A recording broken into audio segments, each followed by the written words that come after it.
तुम्ही चप्पल मारता काय? आणि आमच्या ह्या लोकांच्या हातामध्ये पायामध्ये बूट आहेत ना रे बाबा. आम्ही काय एवढे नामर्द झालो का रे? हा,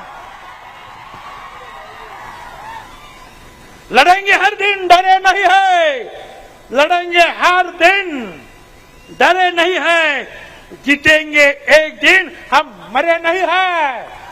आणि तुला काय आलं आयुष्यात त्याच्याशिवाय? तुला आयुष्यात काहीच नाही आलं दुसरं? बूट, चपला, काठ्या, कुऱ्हाडी याच्याशिवाय काहीच नाही आलं. तुला माहितच नाही आमच्या घरात काय असते ती. दमधर एकदा आरक्षण मिळून दे, हिशोब पुरा होणार आहे. मागण्या समोरच्या लोकांच्या खूप आहेत.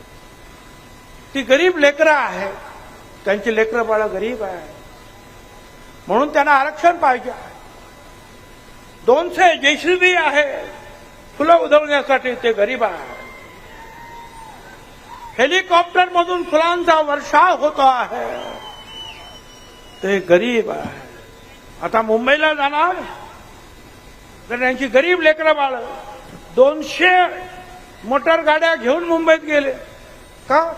तर मैदान बघायला कुठे उपोषण करायचं आहे. JCB आहेत ना, मराठी कचाकच कर्ज काढतात आणि कचाकच कष्ट करतात आणि वाहनं घेतात. आमचे घामाचे पैसे आहेत आणि घामाच्या गाड्यात ते. तुझ्यासारखं असं आरामीचं कमी लिहिलं नाही. लोकांचे पैसे लोबाडल्याने जेलला गेला. तू भानात राह आणि भानात बोल, ते आमच्या हक्काचे. फक्त एकतर्फी मराठा आयोग आपण नेमलेला आहे. आता मी त्याला ओबीसी आयोग मानतच नाही. आणि तुम्ही एकच काम त्यांना दिलंय की मराठा समाजाला कसं. माझा विरोध नाही, पण माझा विरोध एकीकडून सगळे कुणबी तुम्ही आमच्याकडे भरणार आणि दुसरीकडे सांगणार आम्हाला मराठा समाजाला वेगळं आरक्षण द्यायचं. तो गाव खेड्यात ओबीसी बांधवांचं आणि मराठ्यांचं वातावरण कधीच खराब होणार नाही. तू कितीही स्वप्न बघ म्हणा, कितीही स्वप्न बघ, कधीच होणार नाही. कारण आयोग कशाचा आहे आणि कोणाचा आहे ते सरकारला चांगलं कळतंय. सरकारने तो लय लाड केलते, तो लय लाड पुरवले सरकारनं. आता तो सरकार काहीच ऐकू शकत